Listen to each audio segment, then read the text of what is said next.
Ketika hidup hanya tinggal gelap dan hati pecah tanpa harapan, aku sudah berhenti berharap. Semua pintu tertutup, manusia menjauh, jiwa aku kosong. Aku cuba melawan tapi tiada daya. Aku terlalu. Saat itu, dada terasa ringan. Tiada sebab untuk tenang, tapi hati mula reda.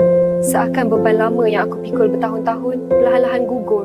Itu bukan Dalam sujud, aku menangis bukan kerana lemah, tapi kerana untuk pertama kali aku rasa disayangi oleh Tuhan. Solatku menjadi tempat aku pulang. Orang kata wajahku berubah, lebih bercahaya. Mereka lihat di luar, tapi mereka tak tahu. Astaghfirullah bukan sekadar memohon ampun. Ia adalah pintu kembali kepada Allah. Ia titik mula dari gelap menuju cahaya. Jika hari ini kau rasa semuanya telah hilang, ucaplah astaghfirullah dari hati. Kerana kadang-kala satu lafaz